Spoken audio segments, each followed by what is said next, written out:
ऐसा ही एक भाई मोड़ खुंडा से जिसने अपने भाई का गुर्दा बेच दिया। धोखे से उसको बुलाया, उसको काम की लालच दी। गरीब इंसान था, बातों में आ गया कि मुझे काम मिल जाएगा, मेरे बच्चों की रोजी रोटी का सिलसिला चलेगा। लेकिन उस भाई को लेकर जाता है और अपने ही भाई का गुर्दा निकलवा कर। बाद मुझे जूस पिलाया। जूस पिला के उसके बाद मुझे नहीं पता मैं किधर हो गए हैं। सड़कों पे रहते हैं, मांग के खा रहे हैं हम लोग। मैं को भाइयों को बोलांगा ये एतबार छोड़ दें। ये भाइयों का एतबार है ना, वो भी कोई मारा, मुझे भी मारा, आज़म ने मारा है। यानी आपके भाई पास ही खड़े थे तब? पास हम लोग आपके पास आए, मांग के आए, भीख मांग के आए हम लोग। अस्सलाम वालेकुम नाजरीन, मैं हूं आपका अपना कासिम और आप देख रहे हैं खुले की कर। नाजरीन, एक भाई जो कि अपने भाई की बाजू होता है, उसका मददगार होता है, मुश्किल वक्त में, आसान वक्त में उसकी खुशी का हमराज होता है। ऐसा ही एक भाई मोड़ खुंडा से जिसने अपने भाई का गुर्दा बेच दिया। धोखे से उसको बुलाया, उसको काम की लालच दी। गरीब इंसान था, बातों में आ गया कि मुझे काम मिल जाएगा, मेरे बच्चों की रोजी रोटी का सिलसिला चलेगा। लेकिन उस भाई को लेकर जाता है और अपने ही भाई का गुर्दा निकलवा कर बेच देता है और पैसे तक भी नहीं उसको देता। आखिर ये क्या मामलात हैं, ये कहाँ की स्टोरी है, इस भाई से जानते हैं कि आखिर ये वाक़या इनके साथ कैसे हुआ। अस्सलाम वालेकुम।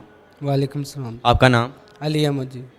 अली अहमद साहब, काम क्या करते हैं? मैं ट्रैक्टर ड्राइवर हूँ। तो कितने महीने पहले या कितने दिन पहले आपका ये वाक़या हुआ है, आपका गुर्दा आपके भाई ने बेचवा डाला? तकरीबन 1 महीना होने वाला जी। क्या कहा था, यानी क्या कहा था उसने कि आपको नौकरी दिलवाएगा, क्या कहा था? मुझे कह रहा था भाई ट्रैक्टर ड्राइवर हैं आप, ये रूला नहीं जो सड़क में चलता है, आज़म के साथ मैं आपको काम के लिए लेके जाता हूँ। आज़म कौन है? आज़म उसका मालिक है। ठीक है, वो भी साथ आया था। आज़म भी साथ था और करामत भी साथ था भाई मेरा। ठीक है, दोनों आए हैं, मुझे लेके गए हैं, फिर पानी वाली टैंकी चलानी है आपने। ठीक है, सड़कों पे मैं सर पानी वाली टैंकी के लिए लालच के 35,000 रुपये तनख्वाह मुझे बोली थी। यहाँ पर हमारे गांव में 20-25 चलती है। मैंने लालच किया भी यार 35,000 रुपये तनख्वाह बहुत ज़्यादा तनख्वाह है। मैं चला गया हूँ सर। वो जब मैं उधर चला गया हूँ, वो रास्ते में खाना खिलाया मुझे। खाना खिलाने के बाद 2 मिनट के बाद मुझे जूस पिलाया।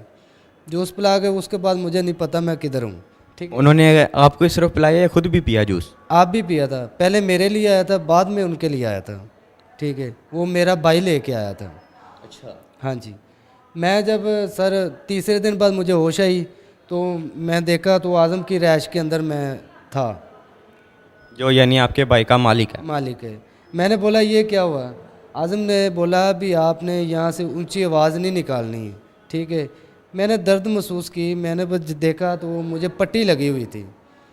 मैंने बोला यार ये हुआ क्या, मुझे ये तो बताओ, अपना एक्सीडेंट हुआ है, क्या हुआ है?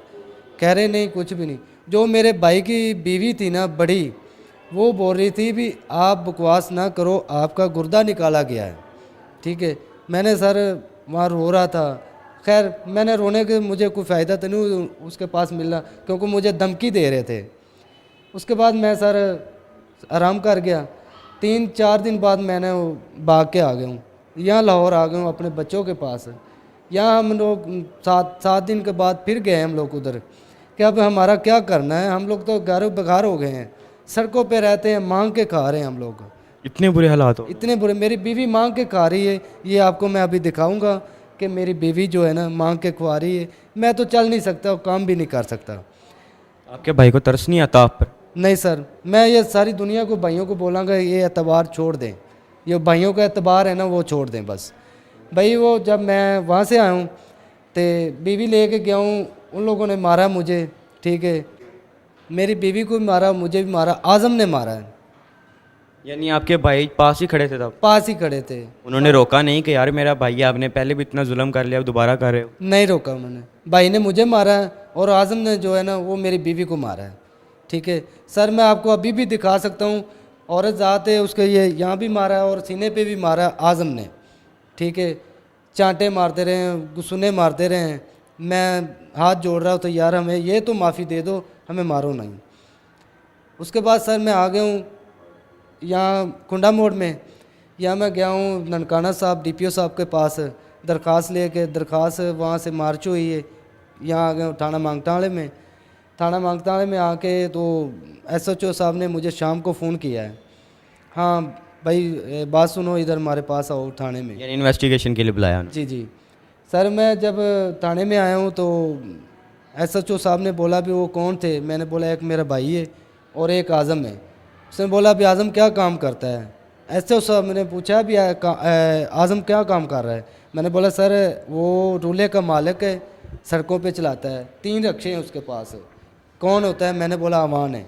अच्छा आप ऐसे करो मुझे नंबर दो, उन दोनों के नंबर दो। सर ये 25 दिन हो गए मैंने नंबर दिए हैं, उसके बाद मेरी बात नहीं कोई भी सुन रहा।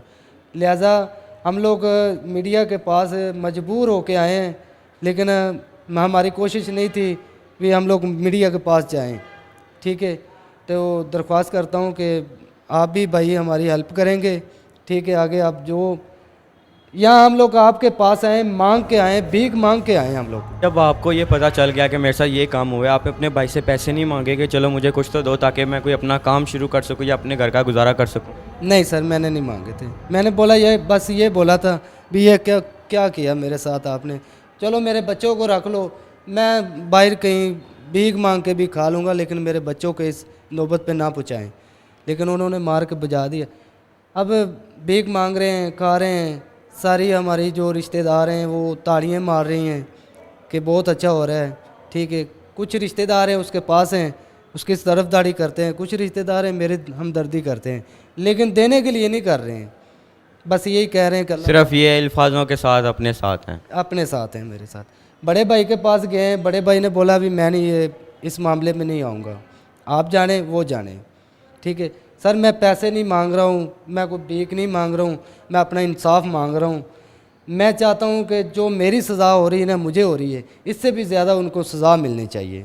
इस वक्त अगर आपको हुकूमत देख रही हो, आला हुकाम देख रहे हो, पुलिस वाले देख रहे हो, आप क्या कहना चाहेंगे उन्हें? मैं उनके पास ये कहना चाहता हूँ कि लिहाजा आप मेहरबानी करें, मेरी हेल्प करें, मेरे साथ चलें और मुलज़मों को पकड़ के उनको सज़ा दें। बस कैसी सज़ा आप चाहते हैं?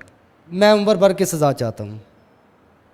नाजरीन, ये वो भाई अड्डा मांगटा वाले से मोड़ खुंडा के पास से कि जिसका सगा भाई उसका ज़ात का दुश्मन निकला। उसका ऐसा दुश्मन निकला कि उसका अपना भाई ने यानी गुर्दा बेचा, गुर्दा बेच कर अपने ही भाई को सड़कों पर जलील होने के लिए छोड़ दिया है। मेरा भाई चल फिर नहीं पा रहा है, इनकी जो बेगम है वो मांग कर गुजारा कर रही है। नाजरीन, इससे बड़ी और दुख दर्द बात कोई नहीं हो सकती कि एक आदमी की जो इज़्ज़त होती है वो सड़कों पर भीख मांगे। ये मरने का मुकाम होता है इस भाई के लिए, और ये भाई अब ज़िंदा नहीं रहे हैं। ये इसी वजह से इंसाफ मांग रहे हैं कि उन लोगों को सज़ा मिले ताकि इनका दिल भी करार पाए।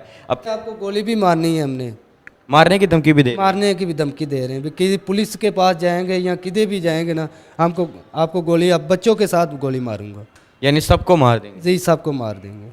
इस वीडियो को ज़्यादा से ज़्यादा शेयर करें ताकि ये वीडियो आला हुक्मरान तक पहुँचे, आला हुक्मरान तक पहुँचे, इदारों तक पहुँचे, पुलिस वालों तक पहुँचे, ताकि उन्हें थोड़ी सी गैरत आए कि इस गरीब के साथ जुल्म हुआ है और जुल्म की इंतहा हुई है। ये ज़िंदगी भर किसी काम करने के काबिल नहीं रहा। इसके छोटे छोटे बच्चे हैं, ये इनको कैसे पालेगा? अपने होस्ट को दीजिए इजाज़त। अल्लाह निगहबान।